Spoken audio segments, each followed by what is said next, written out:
I'll extend it as a fictional story continuation, part 1, in a dramatic style. My parents voted to erase me over my mechanic husband, Grandpa's typewriter answered back. Part 1. The day my parents decided to erase me from their lives, they didn't even have the courage to say it to my face. They called it a family meeting. That was the first lie. A family meeting was supposed to include everyone who mattered. It was supposed to be a conversation, a chance to understand each other, maybe even a chance to heal old wounds. But when I walked into my parents' expensive living room that Sunday afternoon, I immediately knew something was wrong. My mother sat on the leather sofa with her hands folded neatly in her lap. My father stood beside the fireplace, staring at the floor like he was preparing to deliver a business announcement instead of destroying his own daughter. And sitting across from them were my 2 older brothers. They weren't there to support me. They were there as witnesses. "Emma," my father said coldly, "sit down." I looked around the room. Why does this feel like a courtroom? Nobody laughed. That was when I noticed the folder on the coffee table. My name was written on it. I slowly sat down. My husband, Daniel, squeezed my hand before I left the house that morning. He wanted to come with me, but I told him I needed to handle my family alone. I was wrong. I should have brought him. Because Daniel was the only person in my life who had never made me feel like I needed to prove my worth. My parents had always been different. They believed success had a specific appearance. A suit, a corner office, a prestigious title, a large house with a perfect garden. They never cared that Daniel was kind, loyal, and hardworking. They only saw his grease-stained hands, his old truck, and the small auto repair shop he owned. To them, my husband was an embarrassment. "He's not your equal," my mother had told me 6 months after our wedding. I still remembered those words. Not because they hurt, because they revealed everything. Daniel didn't inherit money. He didn't have family connections. He built his life from nothing.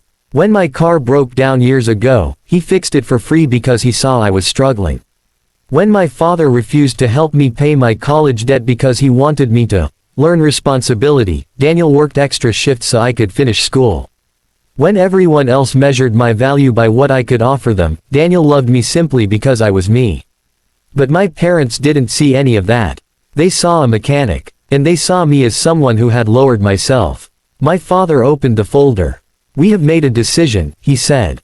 I frowned. "We?" My brother Michael looked away. My mother sighed. "Your father, your brothers, and I discussed this carefully." My stomach tightened. "What decision?" My father placed a paper on the table. "We are removing you from the family business trust." I stared at him. For a moment, I honestly thought I had misunderstood. "What? You heard me." The room suddenly felt smaller. The family business trust wasn't just money. It was something my grandfather created decades ago. He always said it represented family unity. But now they were using it as a weapon. "Why?" I asked. My father's expression hardened. "Because you have chosen a life that goes against everything this family stands for." I almost laughed. Almost. My husband fixes cars. He doesn't hurt people. He works 12-hour days.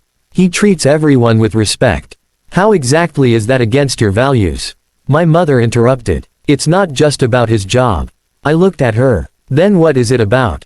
She hesitated. And that hesitation told me everything. "It's about the choices you've made," she finally said.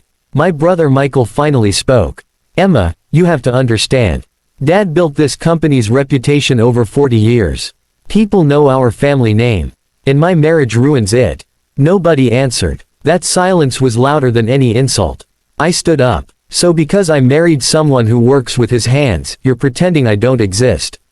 My father didn't move. "This isn't personal." That sentence almost broke me. Because people always say that when they are doing something deeply personal. "You're my daughter," he continued, "but you've made your choice." I looked at all of them. My own family. People who shared my blood. People who were supposed to protect me. And suddenly I realized something. They weren't angry because Daniel was a mechanic. They were angry because Daniel proved I didn't need them. I didn't need their money. Their approval. Their permission to be happy. I walked out without another word. When I reached home, Daniel immediately knew something happened. He was standing in our small kitchen, wearing his old work shirt, preparing dinner. One look at my face and he turned off the stove.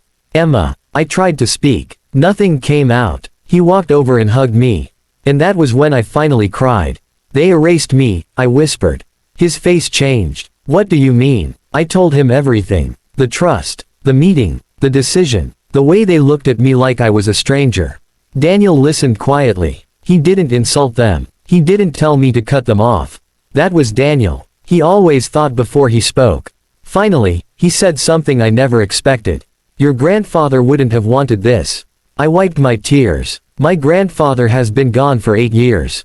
Daniel looked toward the old wooden box sitting in our hallway. Inside was my grandfather's antique typewriter. He gave it to me before he died. Everyone laughed when he gave it to me. They said it was worthless. An old machine collecting dust. But Grandpa always smiled and told me, "Some things don't lose their value just because people stop understanding them." I hadn't touched the typewriter in years. Until that night, something made me open the box. I ran my fingers across the worn keys. Then I noticed something strange. A small envelope was taped underneath the typewriter.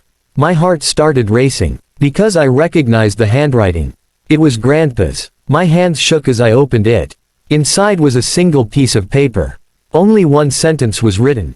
"If they ever try to erase you, use the words I left behind." I looked at Daniel. "What does that mean?" He stared at the typewriter. "I think your grandfather knew this day might come."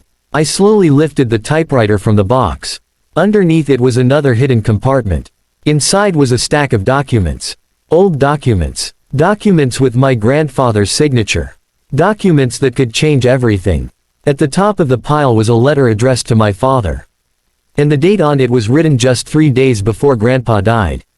I held my breath, because my family thought they had removed me. They thought they had won. They thought I was powerless. But they forgot one thing.